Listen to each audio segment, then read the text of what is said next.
मैं तो देख आया। तो वहाँ उस शेख सलीम चिश्ती की दरगाह में वो डोरा बांधने से उनकी मनोकामना सिद्ध होती है और पुत्र होता है। इस फतेहपुर सीकरी पे है।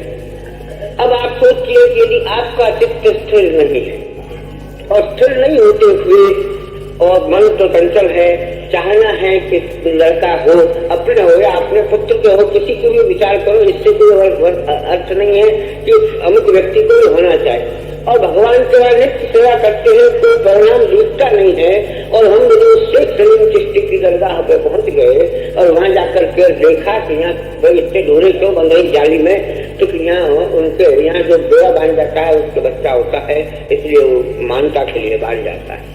और यदि हम पूरे हृदय के मजबूत नहीं है तो हमारा मन वहाँ डगमगा सकता है। तो यदि अपन भी डोरा बांध देखें तो सही, वो दृष्टि उसमें भले ही भाव की नहीं हो, देखने मात्र की हो, परंतु वो देखने मात्र की दृष्टि भी यदि डोरा बांधने के उपयोग में आ गई तो उसका परिणाम क्या हो सकता है, ये तो अपन को विचार करने की जरूरत रहती, ये तो अपन को विचार करने की जरूरत रहती। तो इस प्रकार वहाँ यदि हम कुछ ऐसी अवस्था में डगमगा जाएं, फिर अन्याश्रय किसको कहते हैं, वो रूप हमारे सामने आए, वहां तक नहीं तो वो हमारा हृदय डगमगा न जाए, इतनी मजबूती हमारे हृदय में हो, ये सोच करके पीछे यदि हम अगाड़ी कदम उठाते हैं तो कहीं आपत्ति नहीं। कुछ व्यक्ति जो आपको यूँ कहते हैं, चाहे वो आचार्य हो या वैष्णव हो, और अन्य स्थान पर जाना ही निषिद्ध है, उसका कारण यही है कि वहां जाने से संभव है कि अपरिपक्व बुद्धि जो है वो डगमगा जाए। कहने का फर्क होता है। ऐसा ही कह देना कि वहां जाना ही गलत है, वो गलत होता है, परंतु वहां जाकर के हम कहीं गलत न हो जाएं, वो विचार करना आवश्यक होता है। हम अपने रूप में यदि दृढ़ रहते हैं तो सर्वत्र जा सकते हैं, किसी प्रकार कोई का भी सम्मान कर सकते हैं। सम्मान तो खैर हर अवस्था में आवश्यक है, क्योंकि कोई बड़ा आदमी हो, हम किसी पैसा वाले को भी आओ सेठ कर देते यदि भूल जाते हैं तो वो भी एक व्यक्ति का सम्मान कर सकते हैं। तो अन्य देवताओं का उनका सम्मान करना तो बहुत अच्छा है, उसमें कोई आपत्ति नहीं है, परंतु फिर भी यदि वहाँ सम्मान के साथ हमारे मन की भावनाएं यदि बदलना शुरू हुआ तो वो सम्मान भारी पड़ जाने की संभावना। सम्मान तो है, परंतु सम्मान भारी न पड़ जाए। अच्छा करने जाए, वो कहते हैं ना कि आंख को उठा लेके गए और हाथ बाजा, तो ऐसा न हो जाए, इसलिए वो निषेध करते हैं। उनका निषेध का कारण आता है कि हम जहाँ तक पूर्ण रूप से अपने हृदय को मजबूत नहीं कर रहे, वहाँ पर हम कहीं भी जाने की तैयारी न करें। और यदि जाते हैं तो संभव है कि हमारे हृदय में कोई न कोई बात पैदा हो जाए, कुछ गड़बड़ हो जाए। इसलिए आश्रय का विचार करने के लिए हमको ये आवश्यक होता है कि कितनी भी परिस्थिति पैदा हो, कुछ भी हो, परंतु हम अपने विचार से लगे। हमारा विचार जो है, जिस उद्देश्य को लेकर के हमने भक्ति मार्ग में प्रवेश किया, सिद्धांत तो बहुत से, भगवत प्राप्ति के मार्ग भी बहुत से, और उनसे भगवत प्राप्ति नहीं होती है ऐसा मानने की भी कोई आवश्यकता नहीं। कैसे हो सकती है, किस प्रकार होती है, ये दूसरी बात होती, परंतु भगवत प्राप्ति के साधन तो सभी है। अब आप यहाँ से देखो तो हमको मोरेरा में मंदिर देखने जाने की हमारी इच्छा हुई। वहाँ जाने के लिए हम क्यों गड़बड़ा रहे हैं, उसमें मार्ग ही कारण है। एक मार्ग ऐसा है जहाँ से 12 मील पड़ता है, परंतु उसमें छोटी मोटर नहीं जा सकती। हम आजकल के व्यक्ति चल के जा नहीं सकते और वो छोटी मोटर उसमें जा नहीं सकते। एक मार्ग ऐसा है जिसमें 60 माइल का चक्कर पड़ता है, इसलिए घबराते हैं कि 40-50 माइल जाने के अभी कौन विचार करे, आगे देखेंगे। तो ये कहने का मेरा तात्पर्य क्या है कि दो तरह के मार्ग हमारे सामने आ गए, एक ही मार्ग होता तो हम जरूर चले जाते, परंतु दो मार्ग हमारे सामने आ गए। एक 12 माइल का है, परंतु रास्ता जरा खराब है, छोटी मोटर नहीं जा सकती, बड़ी बस तो जा सकती है, परंतु उसमें जाए तो जा सकते हैं। और एक मार्ग आ गया कि जा तो सकते हैं, थोड़ी बहुत अड़चन आएगी, परंतु जरा लंबा जाना। दूसरी परिस्थिति ये पैदा होगी कि सामने से गाड़ा आ जाए तो मोटर को बहुत दूर तक पीछे हटाना पड़ता है। तो इस प्रकार मार्ग के वैविध्य होने के कारण हमारा वो जाने का प्रोग्राम जो है वो गड़बड़ा गया। इस प्रकार यदि हम भगवत प्राप्ति में यदि मार्ग के वैविध्य पर पहुंच जाएं तो हम गड़बड़ा जाएंगे कि हमको कौन से रास्ते से जाना है, और यदि दोनों रास्ते हमारे अनुकूल नहीं बैठे दिमाग में तो हम रखड़ जाएंगे, वहां के वहां खड़े रह जाएंगे, जहाँ से जिस उद्देश्य को प्राप्त करना चाहते हैं वहां नहीं जा सकते। इसलिए हमको आवश्यक होता है कि हम अपने विचारों को सुदृढ़ रखते हुए उस स्थान पर पहुंचने के लिए अपनी योग्यता को रखें, और वो आचार्य हमको सरल रूप से बताते। मार्ग तो बहुत आचार्यों ने हमारी परिस्थिति को देख करके पुष्टि मार्ग का निर्माण किया कि हम क्या है और क्या कर सकते। उन्होंने अपने लिए पुष्टि मार्ग का निर्माण नहीं किया, हमारे लिए किया है। वो सोचते थे कि हम किस प्रकार के जीव आगे होने वाले, वो हो गए, उनके विचार करने की आवश्यकता ही नहीं। तो हम होने वाले कौन से हैं इसका विचार उन्होंने किया है कि जिससे हम कोई कार्य कर नहीं सकते। शारीरिक परिस्थिति भी हमारी उन लोगों के जैसी नहीं है कि जो छकड़ा भर करके चल रहे, सामान गाड़ा का सामान कंधे पे रख के चल रहे। न तो वैसी सामर्थ्य, न ऐसी सामर्थ्य है कि गिरते हुई शिला को हाथ से रोक दें। अभी भी बद्री नारायण में वो बुलडोजर तो आकर के उसको हटा सकता है, तो अपन तो दूर ही खड़े रह जाते। ऐसी सामर्थ्य भी अपन लोगों में विद्यमान नहीं। ऐसी परिस्थिति में न हमारे में दृढ़ विश्वास भी है। अभी तो ये भी मुश्किल है। मैं तो नहीं मानता कि हम लोग सब एक विश्वास रख करके चलने को तैयार हो सकते। विश्वास में भी हम डगमगा जाते हैं। जरा सा कहीं लालच दिखा और हम फिसले, वो कहते फिसलने पर फिसलने के लिए जरा सा कुछ दिखना चाहिए कि हाँ यहाँ से ये चीज मिलने की संभावना है, चलो यहीं से ले लो।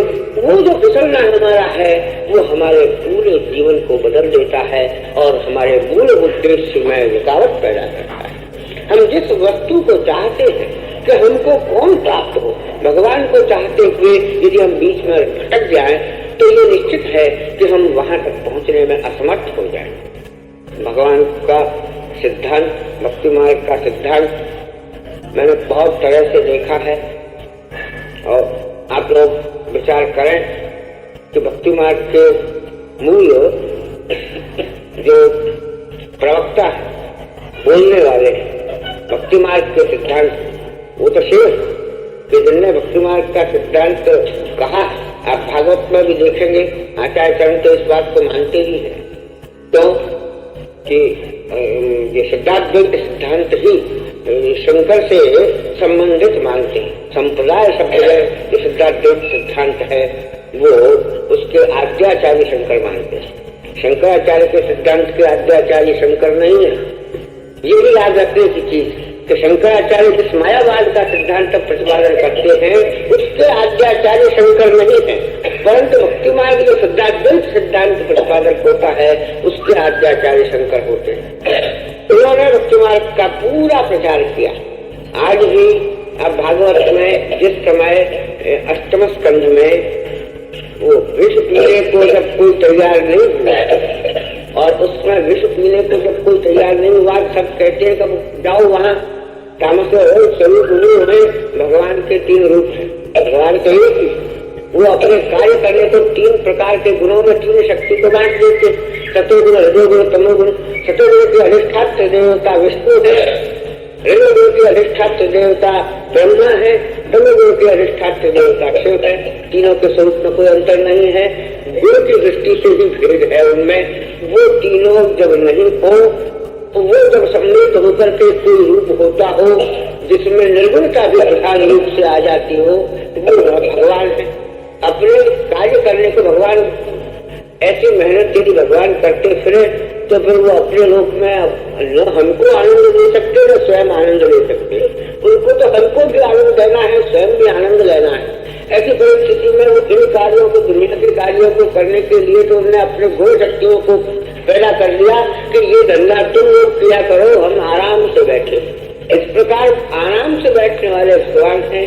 वहाँ हम इनके भागवत में मैं ये कह रहा था, अष्टम स्कंध में जब वहाँ उल्लेख किया है कैलाश में गए सब देवताएं जाकर के प्रार्थना की, जब आप चलो वहाँ का उनका वर्णन है कि नारद जी को प्रवचनतम ब्रह्म सनातनम, इस शब्द का उल्लेख मुझे अभी पूरा श्लोक याद नहीं आ रहा है, बस ब्रह्म सनातनम शब्द का उल्लेख जरूर है। तो नारद जी को सनातन ब्रह्म स्वरूप क्या है इसका उपदेश देते हुए भगवान शंकर को जो है वो सब लोग देखते बैठे हुए थे और नारद जी सामने बैठे हुए हैं। ब्रह्म का स्वरूप क्या है इसको नारद जी को समझा रहे हैं। तो वो तो ब्रह्म स्वरूप समझाने वाले व्यक्ति यदि स्वयं अपन थोड़ी देर को मान लें तो उनको ब्रह्म स्वरूप समझाने की जरूरत क्या कारण है कि उनके ऊपर जो बैठा हुआ है उसको वो नहीं समझाएंगे तो दूसरा बताएगा तो तुम हम तो फिर आकर के रुक जाओगे तो ये कार्य पूरा नहीं होता है।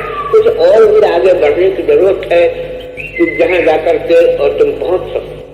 ये तो अपन बहुत दृष्टांत तो मैं ले सकते हैं। मैं तो उन्हीं दृष्टांत को कहता हूँ जो अपन को शास्त्र से प्राप्त हो जाए। लोग दृष्टांत तो बहुत से आते हैं। तो इस प्रकार यदि विचार करें किसी ने भगवान का मोहनी रूप देखने की इच्छा नहीं परंतु महादेव जी पहुंच गए कि आपका ये अवतार का दर्शन तो मैंने किया ही नहीं, सब अवतार के दर्शन करता हूँ ये अवतार छूटा जा रहा है। और इस बात को भी सोचिए कि भगवान का अवतार कैसा होगा कि जहाँ महादेव जी भी डगमगा गए, उनकी भी बुद्धि स्थिर नहीं, वे भी वहां मोहित हो गए और उनकी बुद्धि स्थिर नहीं रही। अपन थोड़ी देर अपने हृदय पर विचार करें कि जो भक्ति मार्ग का आद्य आचार्य है जिसने भक्ति मार्ग का उपदेश दिया है और वो भी भगवत स्वरूप को जानते हुए, अज्ञान में हो जाएगा तो ठीक है परंतु जानते हुए कि ये भगवान है, मोहनी रूप भगवान ने धारण किया है, मेरी प्रार्थना से धारण किया है, इतना होते हुए भी वहां डगमगा जाते हैं और मोहित हो जाते हैं। तो भगवान की लीला को कोई नहीं पहुंच सकता।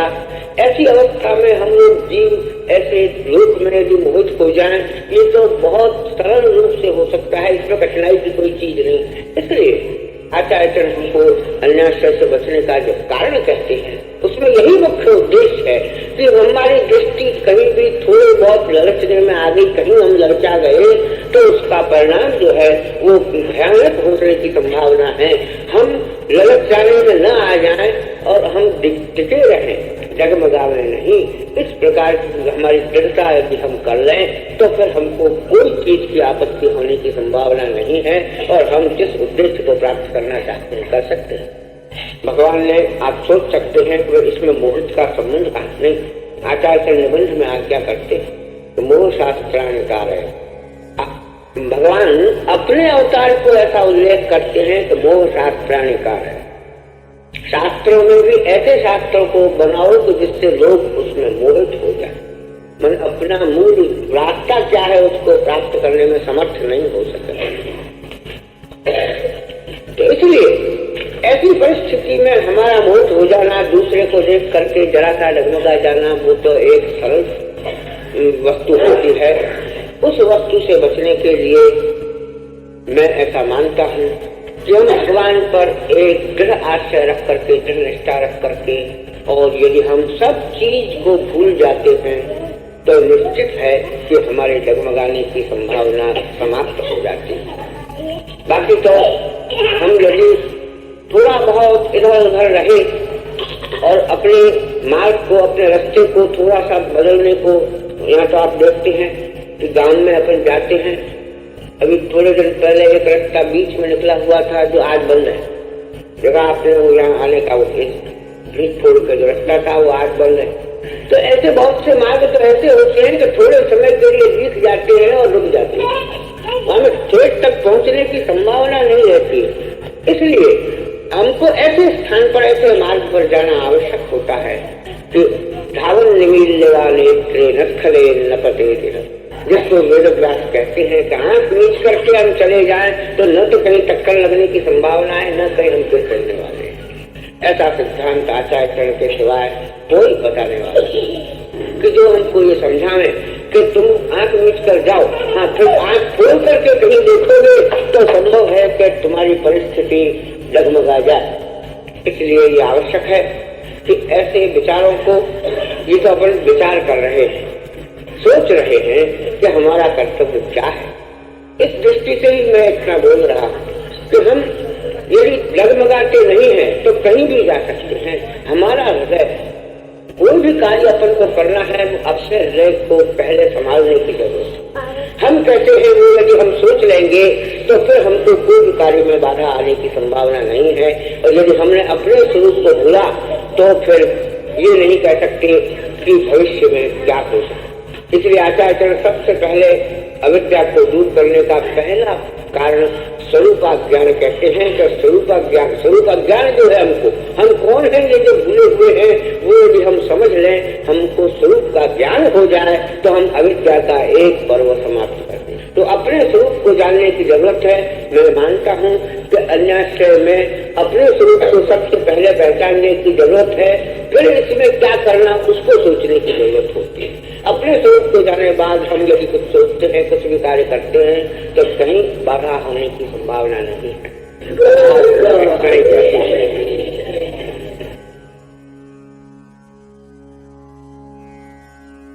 नारद जी सामने